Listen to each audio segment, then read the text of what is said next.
তারেক রহমানকে দেশে ফেরানোর পরিবেশ বিএনপি তৈরি করতে পারেনি বলে মন্তব্য করেছেন দলটির স্থায়ী কমিটির সদস্য সালাউদ্দিন আহমেদ। নিয়ে আলোচনা করতে রাজধানীর ইস্কাটন থেকে যোগ দিয়েছেন বিএনপির আইন বিষয়ক সম্পাদক ব্যারিস্টার কায়সার কামাল।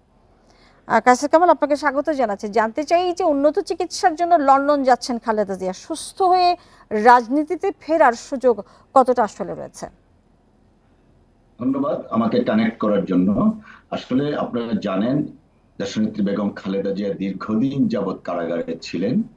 পরবর্তীতে কারাগার থেকে ওনাকে মুক্তি দেওয়া হয় উইথ সাম কন্ডিশনস, এবং 5ই আগস্টের বিপ্লবের পরে দেশনেত্রী বেগম খালেদা জিয়াকে মহামান্য রাষ্ট্রপতি ওনার যে সাজা ছিল সেই সাজাটাকে মওকুফ করে দেন। হাওয়েভার, আমরা ইতিমধ্যে দেশনেত্রী বেগম খালেদা জিয়ার ইনস্ট্রাকশন মোতাবেক আইনি প্রক্রিয়া ওনাকে মুক্ত করতে চাচ্ছি, যার প্রক্রিয়া হিসাবে ইতিমধ্যে চ্যারিটেবল ট্রাস্ট মামলায় ওনার যে ছিলেন সেটা থেকে খালাস পেয়েছেন, আর অরফানেজ ট্রাস্ট কেসটা মহামান্য সুপ্রিম কোর্টের অ্যাপিলেট ডিভিশনে বিচারাধীন আছে। দেখুন, দেশনেত্রী বেগম খালেদা জিয়া এদেশের মা মাটি মানুষের জন্য দীর্ঘদিন রাজনীতি করছেন। স্বৈরাচারী এরশাদ বিরোধী আন্দোলন থেকে শুরু করে এই দেশের গণতন্ত্র পুনঃপ্রতিষ্ঠা করার জন্য এবং মানুষের অধিকার, ভোটের অধিকার প্রতিষ্ঠা করার জন্য তিনি কাজ করে যাচ্ছেন, এবং উনার রাজনৈতিক ক্যারিয়ারে অনেক কিছু করেছেন, যেমন বাংলাদেশের সংসদীয় গণতন্ত্র। জি জনাব কায়সার কামাল, আমাদের হাতে আসলে অনেক কিছু শুনবার সুযোগ থাকলে ভালো হতো। যেটি আসলে জানতে চাইছিলাম যে রাজনীতিতে ফেরার সুযোগ আসলে কতটা থাকছে, যেহেতু তিনি চিকিৎসা নেওয়ার জন্য লন্ডনে যাচ্ছেন, ফিরে এসে সুস্থ হয়ে রাজনীতিতে ফেরা আসলে কতটা কঠিন হবে? তিনি তো এখনো বিএনপি চেয়ারপারসন,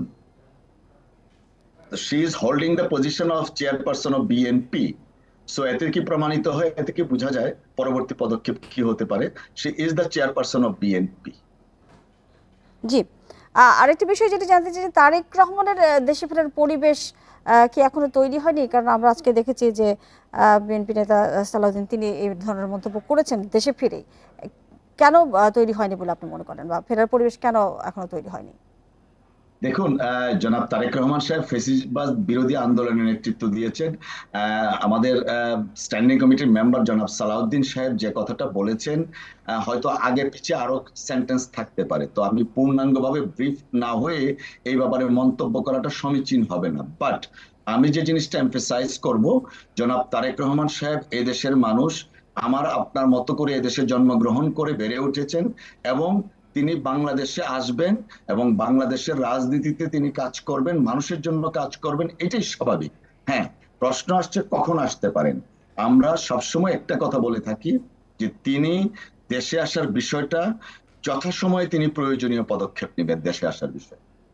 জি, আমরা তার মামলা বিষয়গুলো দেখেছি। যেটি জানতে চাই যে খালেদা জিয়ার বিদেশ যাওয়া এবং তারেক রহমানের না আসা বিএনপিতে কোনো প্রভাব ফেলবে কিনা, অর্থাৎ কোনো রাজনৈতিক সমীকরণ কি এর মধ্যে আছে কিনা? দেশনেত্রী বেগম খালেদা জিয়া বিদেশ যাচ্ছেন চিকিৎসার জন্য, অতএব এ থেকে প্রমাণিত হয় চিকিৎসার্থেই তিনি বিদেশে যাচ্ছেন। আর জনাব তারেক রহমান সাহেবের, আপনার দ্বিতীয় কোশ্চেনটা কি ছিল?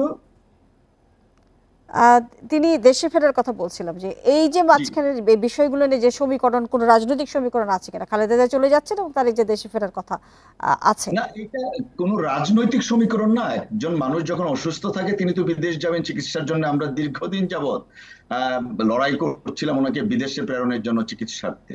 তো মহান আল্লাহ রাব্বুল আলামিন সেই সুযোগটা যদি করে দেন বা দিচ্ছেন, উনি সুস্থ হবেন। আর জনাব তারেক রহমান সাহেব, আমি যে কথাটা বললাম, তিনি বিএনপির ভারপ্রাপ্ত চেয়ারম্যান হিসেবে তিনি তার দায়িত্ব পালন করছেন, এবং বাংলাদেশের মানুষের জন্য, বাংলাদেশের মানুষের কল্যাণের জন্য তিনি তার যে রাজনৈতিক কর্মকাণ্ড তা অব্যাহত থাকবে। ওনার যে রাজনৈতিক ভিশন এবং মিশন, সেটা বাংলাদেশের মানুষ গ্রহণ করেছে। 31 দফার মাধ্যমে রাষ্ট্র মেরামত করার জন্য যে কর্মসূচি দিয়েছে বিএনপি, আমি রাজনৈতিক সমীকরণের কথা আপনাকে এই জন্য জিজ্ঞাসা করছিলাম যে আমরা যেটি এখন দেখি যে অনেকেই -2 ফর্মুলা বাস্তবায়নের শঙ্কা করছেন, সেটির সাথে কোনো সম্পৃক্ত কতটা যৌক্তিক সেটি আসলে? এই -2, -3, -1 এগুলো অনেকদিন যাবত চলে আসছে, সিন্স আর্মি ব্যাকড কেয়ারটেকার গভর্নমেন্টের সময় থেকে চলে আসছে। বাংলাদেশের মানুষ সকল ক্ষমতার উৎস, বাংলাদেশের মানুষই নির্ধারণ করবেন বাংলাদেশের রাজনীতিতে কে থাকবে। একটা কথা দেখুন, খুব সহজেই আমরা অনুমান করতে পারি, পতিত ফ্যাসিস্ট রেজিমের শেখ হাসিনাকে কেন্দ্র করে তিনি কিন্তু অনেক আস্ফালন দেখিয়ে অনেক কথা বলেছেন। আনফরচুনেটলি তিনি এক কাপড়ে দেশ থেকে বিদায় হতে বাধ্য হয়েছিলেন, অর্থাৎ গণরোষের কারণে তাকে দেশ থেকে পালাতে বাধ্য হয়েছে। দেশের মানুষই ঠিক করবেন বাংলাদেশের রাজনীতিতে কে থাকবেন কে থাকবেন না। ষড়যন্ত্র বা চক্রান্ত রাজনীতিতে এটা থাকে, কিন্তু কোনো সময়ে এই সমস্ত বিষয় করে কোনো রাজনীতিবিদকে রাজনীতি থেকে সরানো যায় না। দেশের মানুষ না, সেক্ষেত্রে তো আসলে রাজনৈতিক ষড়যন্ত্র থাকে এবং সময়ক্ষেপণ হয়, এবং আমরা দেখেছি যদি দীর্ঘমেয়াদেও আসলে এই ধরনের সময়ক্ষেপণ হয়ে রাজনীতিও আমরা নষ্ট হতে দেখেছি। এখন যেটা জানতে চাই যে এই পরিস্থিতিতে আসলে কি মনে হচ্ছে আপনার কাছে? না, নিশ্চয়ই বাংলাদেশের রাজনীতি এখন অপেক্ষাকৃত স্থিতিশীল অবস্থা, গণতান্ত্রিক পরিবেশ, মানুষ যার যার মত ব্যক্ত করতে পারছে। আপনারা মিডিয়াতে যারা আছেন, কন্ট্রোল মিডিয়া ছিলেন, অফকোর্স এখন আপনারা আপনাদের নিউজ আইটেম গুলা প্রচারিত করতে পারছেন। তো একটা সহনীয় পরিবেশ আছে। তারপরেও গণতন্ত্রকে সুপ্রতিষ্ঠিত করার জন্য নির্বাচনের কোনো বিকল্প নেই। জি, ব্যারিস্টার কায়সার কামাল, আপনাকে অনেক ধন্যবাদ আমাদের সাথে যুক্ত হয়ে বেশি কথা বলবার জন্য।